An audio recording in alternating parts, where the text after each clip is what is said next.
Muy buena, sin duda ha sido una de las ponencias más esperadas después de ver las actas de la Reserva Federal de ayer. James Bullard, el presidente de la Reserva Federal de San Luis, en esa conferencia en la que ha intentado explicar por qué su posición en esa reunión y en esas reuniones de la Reserva Federal, él, que es uno de los halcones destacados de la Reserva Federal, tenía ante sí la oportunidad de demostrar por qué considera que ahora mismo la Reserva Federal está equivocándose y está detrás de la curva, con un título que ven ahí que dice por qué, está la Fed detrás de la curva, y con dos interpretaciones en esta conferencia de hoy mismo ha querido James Bullard dar todos los detalles de cómo ve el momento de la política monetaria.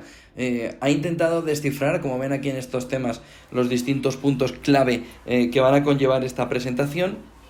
Ha dicho James Bullard que la inflación es excepcionalmente alta y ha citado dos fechas clave que van a ser fundamentales en el transcurso de la presentación que ha realizado: 1974, 1983, 1984, donde no se consigue tener una política monetaria que permita reducir la inflación por debajo del 5% en los años subsiguientes, hasta el punto de que se mantiene por encima del 5% 10 años. Y 1983, donde sí se consigue reducir esa inflación por debajo del 5%.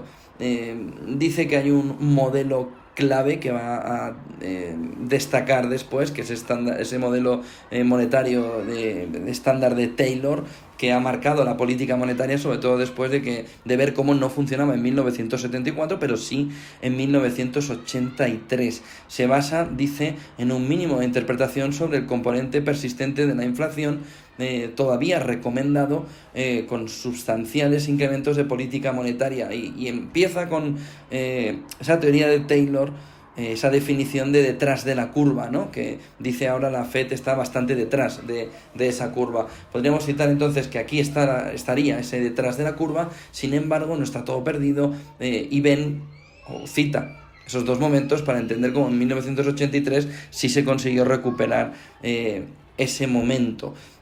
Vamos avanzando porque la presentación ha sido bastante llamativa. Vamos avanzando en los argumentos que va dando. Por un lado, dice algo parecido a lo que está diciendo la Reserva Federal.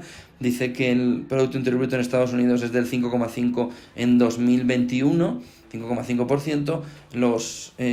Las previsiones más recientes del FONC estarían situando que el Producto Interior Bruto podría continuar creciendo en el entorno de un 2,8% en 2022, a pesar de anticipar también un relativo ralentizamiento, un relativo debilitamiento en el primer cuarto por Omicron y por la guerra de Rusia y de Ucrania. Dice también que el mercado laboral, como ven ahí, está robusto. Ese desempleo ha caído hasta el 3,6% y podría caer incluso por debajo del 3% este año.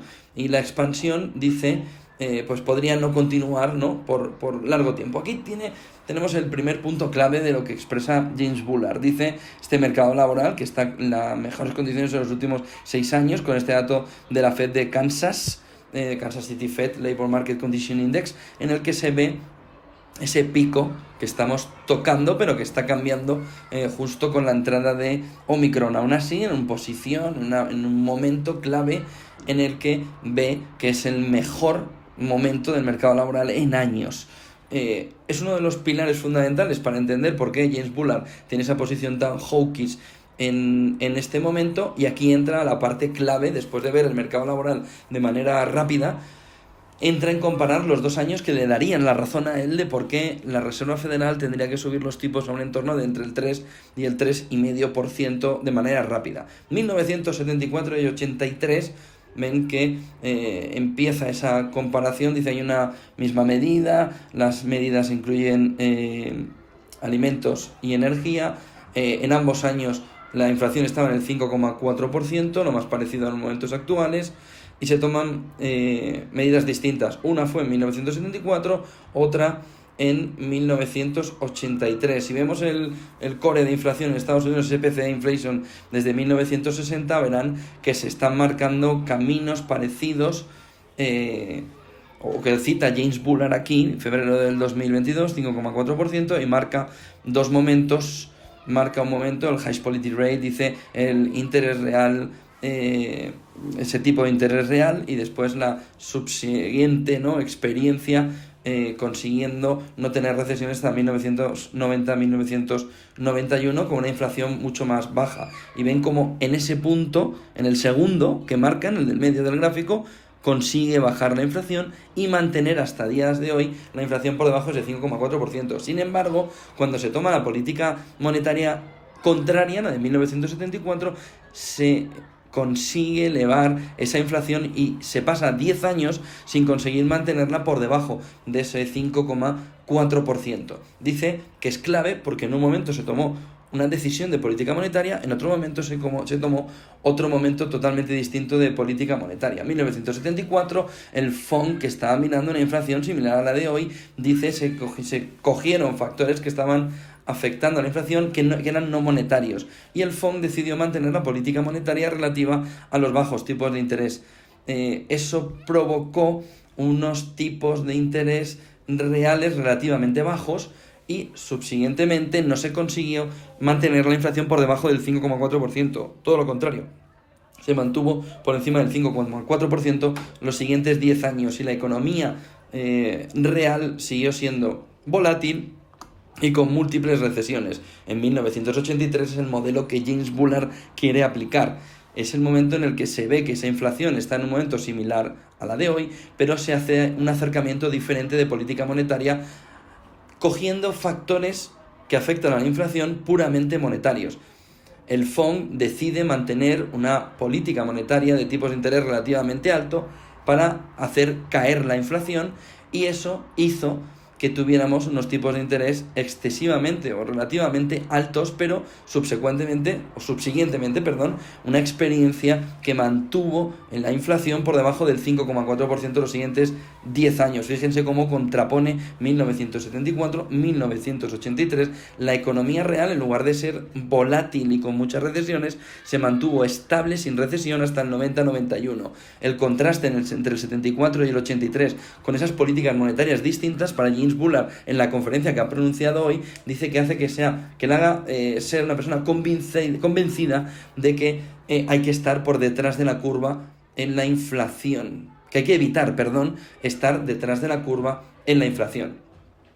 Primera interpretación sobre detrás de la curva, hace en su análisis una serie de datos sobre cómo es importante no estar precisamente por detrás de la curva, en el que no vamos a entrar demasiado.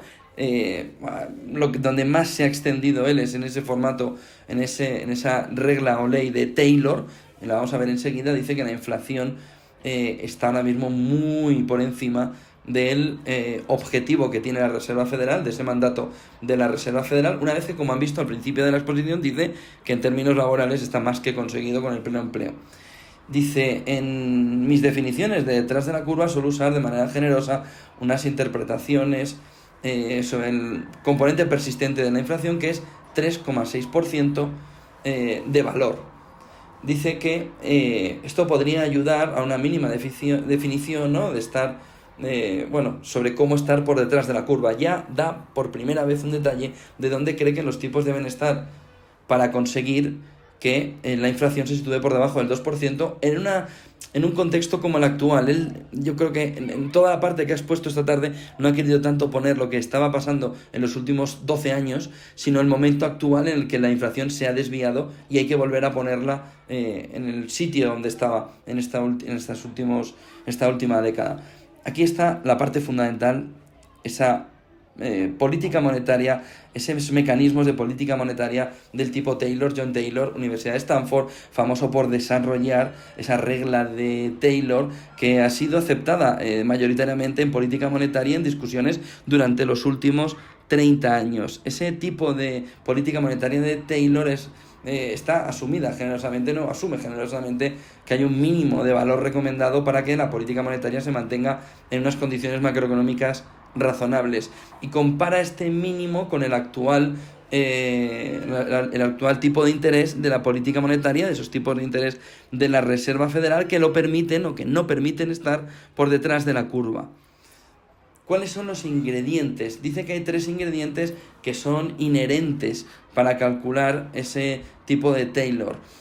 No vamos a entrar en la parte más técnica, pero sí se puede ver, por ejemplo, como dice, que se usa aproximadamente un valor prepandémico de 50 puntos básicos, que hay un parámetro que describe esa reacción de los miembros de la FED, en este caso, de los bancos centrales, de los que hacen la política monetaria, que debería estar por debajo del 1,25, y que hay un parámetro también que describe la reacción con desviaciones, que podría usarse a cero. Bueno, esta es una parte bastante más técnica, pero aquí viene la parte más importante. Dice, con estos 3 parámetros que pueden ver aquí, más técnicos, se llega a la conclusión de manera económica de cómo calcular que se está detrás de la curva. Entonces coge también los datos de la situación actual y dice, con estos valores de la política monetaria de Taylor, se concluye que con todo lo que hemos visto aquí, en estos 3 valores, debería estar en torno del 3,5%, con un valor actual de política monetaria de 37,5 puntos básicos. Y concluye que la política monetaria, que está muy baja, debería estar en torno a 3%, debería estar hacia arriba en el entorno de los 300 puntos básicos, acorde con este cálculo. Y esto proveería a la Fed de una definición de qué manera o en qué medida está por detrás de la curva. Hay una segunda interpretación de la curva, más moderna. Dice que los bancos centrales, más credibilidad a partir de los 70, no es en la que se ha centrado él precisamente en la exposición, sí que la ha estado explicando, sí que ha estado nombrando, sí que ha estado viéndola. Dice que ese market pricing based on Fed credibility, este market pricing es clave para entender cómo estamos viendo los tipos de interés de las hipotecas. Fíjense en el 30 años ya en el entorno del 5%, y cómo está marcando también que hay una diferencia enorme entre el 2 años y el 30 años de hipotecas, que estaría subiendo en el entorno de 150, 200 puntos básicos.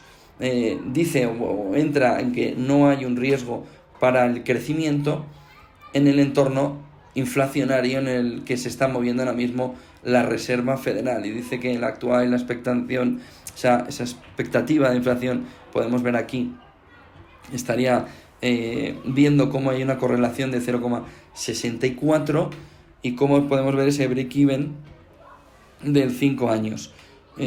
Claves que él ha visto para intentar entender ese balance sheet, cómo se tiene que ir reduciendo más pronto que tarde, y cómo una reducción del crecimiento no debería afectar demasiado a la economía norteamericana. En conclusión, dice que hay que utilizar ese estándar de Taylor monetario, de las políticas monetarias, que nos debería llevar hasta un 3,5% en Estados Unidos. Aquí centra todo el punto de por qué su posición en esas reuniones de la Reserva Federal, esa posición más hawkish. La primera interpretación no tiene sentido en el entorno de la credibilidad de la Reserva Federal, dice.